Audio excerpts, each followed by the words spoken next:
Intersex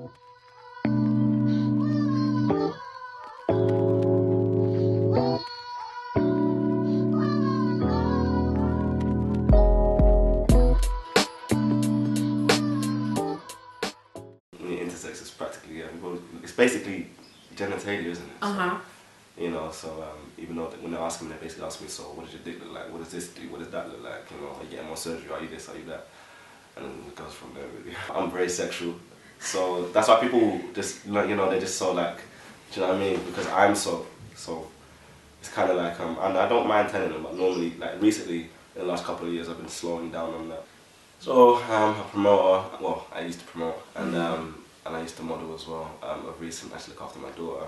Oh, wow. Yeah. So, but I'm trying to get back into modeling, and promoting and stuff. But it's all about the right move nowadays. It's not really. Before I could be very like, I could just do anything, and you know, anything could be in any kind of paper or anywhere on social media about me, and it would be nothing.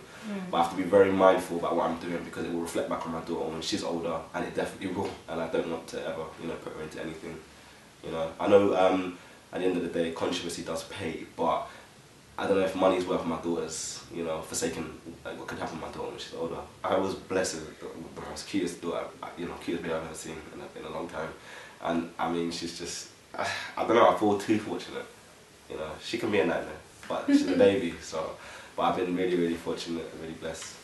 It's been great, yeah. Parenting is really nice. Is she in school? No, she's still like she's about 5 months, yeah. Oh wow, she's a baby. Yeah. Oh wow, okay. But like I get loads of like compliments obviously on the street and stuff, because it's like obviously young dad looking after his daughter, and you know, I mean, it's just a bond. People can see me, and I get a lot of compliments from either like older people or like men who either know the struggle or probably didn't do that when they was my age, and they respect it.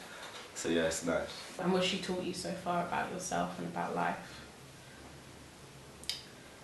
That when something dies, another thing gets born, basically. So obviously she's here now, and you know, and a very close friend of mine, I'd say mid last year, died, and I didn't think I'd be able to come back from that, because me and him were very close, and his death affected me to the point where I didn't even know. It really did.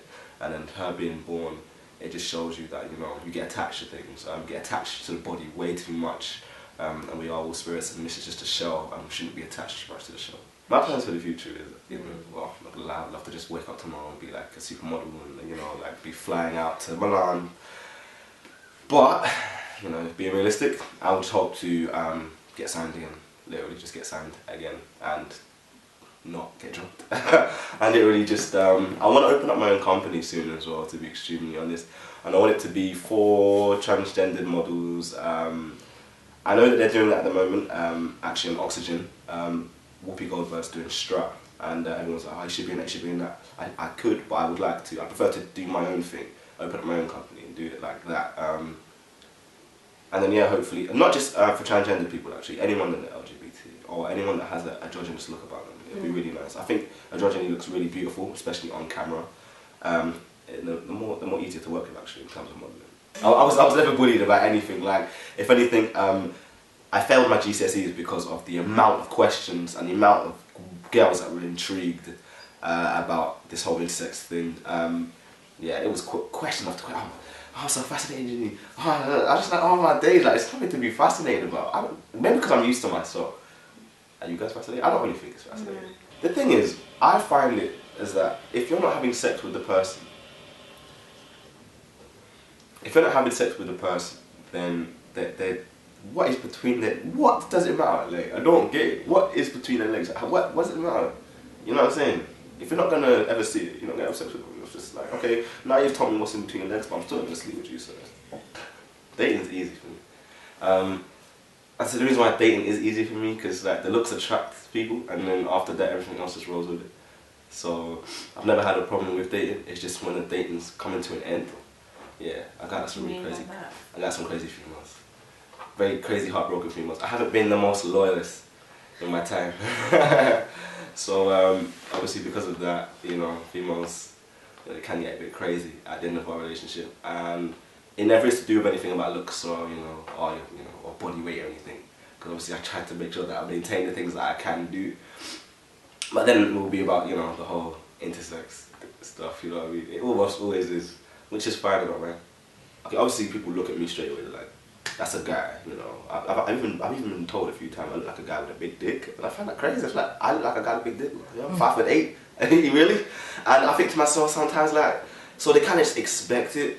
So obviously, you know, when we're about to have sex and I then pull out my willy and it's not, you know, this donkey size that they thought I was going to have, you know, that's the misconception that it's got nothing to do with me. I did not tell your ass that I had no big dick. I have not shown you a picture of a nigga with a big dick, and it wasn't me. So I think that's really something. Yeah, that's obviously annoying. I mean, when say I'm feeling a girl and the girl's feeling me, I do like to obviously tell her, okay, you know what, whoa, this is if we're about to have sex. I'm just gonna let you know that I basically, you know, have a little bit extra down there, you know, just before you get all handsy. And that's kind of crazy as well, because it's mad how quick it is to have sex nowadays. Like, people be having sex, obviously, easily on the first date, easily. And it's crazy because it's like, wow, I'm gonna have to tell you way before I wanted to, because I'm horny right now, so we're about to have sex, but I'm gonna have to let you know. This is why I think I'm so open about me being intersex now, because I don't want to run no game, and I don't want to like deceive, you know. I don't really call it deception, but if someone obviously is with you as one thing and they don't know, then but it's obviously it's deception out of your control. You know what I mean? I think that'd be the main one really. And I have no problem, like, obviously, educating people. Do you know what I'm saying? I probably just want, like, to probably get to a few interviews, make sure I can get the word out there. Roshaante Anderson is intersex, goddammit, you know? The jig is up. You know what I'm saying? Like, there's no more Roshaante, this, you know, really good looking guy from down the road, and, you know, you can give me babies right now, naturally, because also, it's another thing which I can't do. And on top of that, when I get my surgery, that will never be done again. So, you know, any females out there thinking I could just, you know, bam, ain't happening. You will not get any nice chinky babies. Amaya Jordan Anderson is the only one. Hey, no more. So yeah, it's so crazy. How do you feel the trans community has treated you, or like the intersex community, if there is an there's no intersex community that I know of, because they normally just choose from birth or from young what they're going to be, and they're that.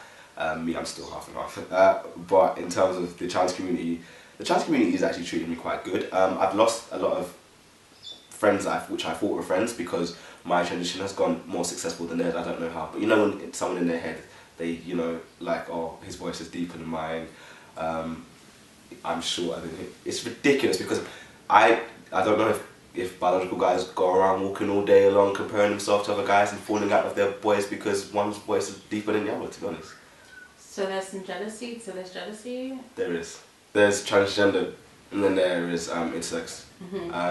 With transgender, they would normally come out as transgender on scene because of the fact that they were a lesbian prior to being you know, wanting to. It's not just. I've realised, yeah, about 95%. Obviously, because they haven't been men their whole life, they have obviously been a female. And then with that comes they normally, not always, but they normally prefer women. So obviously they're considered a lesbian on scene. However, when they realise, or they've realised all their life or whatever, that they were transgendered, that is then coming out. So it's like, yeah, but with being intersex, I've never had to actually come out, because I've always lived as a male in everything, school, life, family and everything. And this is why I feel like, even though I feel like I'm kind of walking in the same steps as someone who would be transgender, which is why I understand it so much. But it's not entirely the same thing, and some people who are transgender, they could be offended and it's crazy, but they can be offended because about me, like, classing myself as transgendered or in the same shoes, because I don't go through absolutely everything that they go through. Some things are easier for me, some things are harder for me. And I don't really like to obviously compare, but, you know, it just makes it easier. Not a lot of people understand or know what someone who intersex and what it's about. Like, so if I say transgender, they would more likely know. But then what happens is, I then get classed and literally like put in this bucket of, oh, so you was a female, and that isn't the case. So I don't know, it's conflicting. It's like a catch-22, because I can, you know, obviously say, oh, I'm trans, and someone will understand me differently, and then will understand what transgender it is, and then I feel like I'm lying because that's not the case, and I haven't really walked down that same path. So I feel like I'm not disrespecting the trans community, but I'm also like invading the trans community. Do you know what I mean? It's kind of like with male to females, and then there's like females to males. You know, yes, it's both transgender, but it's two completely different things. And I've actually met a lot of male to females who have no idea about the, you know, the female to male surgery, you know, anything about testosterone, anything about anything, and vice versa. So it's really crazy. You could actually all be transgender, but you don't get each other's walks of life at all. So you mentioned that you had some surgeries. What surgeries did you have?